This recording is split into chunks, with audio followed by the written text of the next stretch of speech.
Friends, তো দেখো আজকে এই পাখিটাকে আমি ড্রেনের ধার থেকে কুড়িয়ে পেয়েছিলাম। হয়তো ওর মা ওকে নিয়ে যাওয়ার সময় কোনোভাবে পড়ে গেছিলো। তখন আমি ওকে ঘরে এনে খাঁচার ভিতরে রেখে দিয়েছি, দরজাটা খুলে রেখেছি যাতে ওর মাকে নিয়ে যেতে পারে। ওর মা কিন্তু আসছেও, হ্যাঁ, দুবার এলো, তাই জন্যই ভাবলাম তোমাদের কাছে এই জিনিসটা শেয়ার করা উচিত, তোমাদেরও ভালো লাগবে আর তোমরাও জানো এই জিনিসটাই করবো। কোনো পাখি পড়ে থাকলে সেটাকে তুলে নিয়ে আসবে আর ঘরে এনে সেটাকে সেবা সুস্থতা করে সেটাকে ছেড়ে দেবে। হ্যাঁ, তো দেখো, দেখতে থাকো, আমি তো সেটাই করছি। ওর মাটা আসুক, তারপরে আবার কন্টিনিউ করবো। এখন একটু স্টপ করলাম। দেখো ওর মাটা চলে এসছে কিন্তু, হ্যাঁ, এবার ওর মা ভিতরেও ঢুকলো,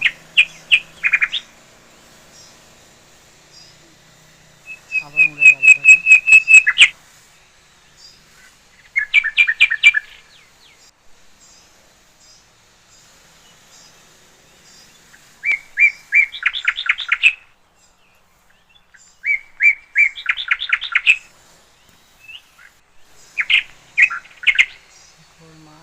দেখো ওর মা আবার এসে আবার ভিতরে ঢুকলো কিন্তু, হ্যাঁ,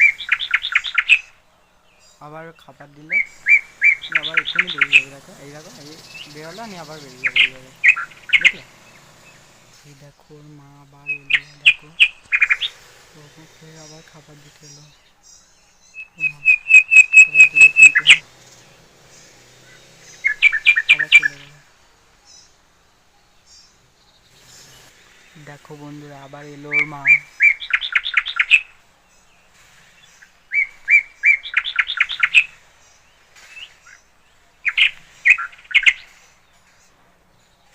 ওকে আবার খাবার দিলে, দেখো আবার বেরিয়ে যাবে এক্ষুনি। দেখো, দেখো ওর মাকে খাবার দিয়ে চলে গেলো, তারপরে আবার কি সুন্দরভাবে শুয়ে আছে।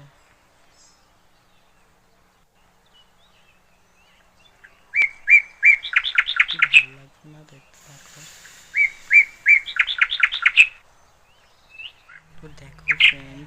তো দেখো ফ্রেন্ডস, ওর মা বাবা দুজনই আসছে, বাট ওকে নিয়ে যাচ্ছে না। ওর মা বাবা মনে হয় এটাই ভাবছে যে এটাই ওর জন্য সেফ জায়গা। অনেকক্ষণ ধরেই আমি লক্ষ্য করছি ওর মা বাবা দুজনে আসছে আবার চলে যাচ্ছে,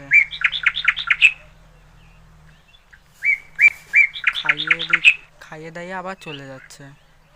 দেখো ওর মা আবার চলে এসছে একটা গঙ্গা ফড়িং নিয়ে, বুঝতে পারছি না কোনখান দিয়ে ঢুকবে।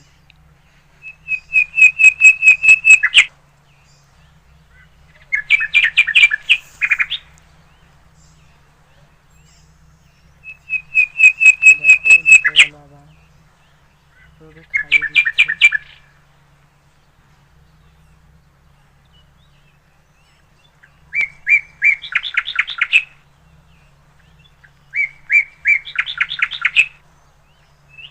দেখো আবার তাই উঠলো, আবার উড়ে গেল। তো দেখো বন্ধুরা, এ কত ছোট বয়সে আমার দাদাকে এনেছে একটা ড্রেনের পাশ দিয়ে, সবই তো বললো আমার দাদা।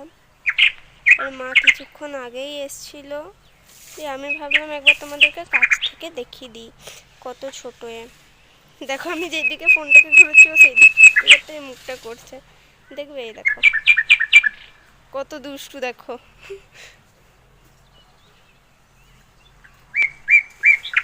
তা দেখো ওর মা আবার চলে আসছে, তার জন্য আমি এখানে স্টপ করলাম। ওর মা আসতে পারছে না, আমি আছি বলে।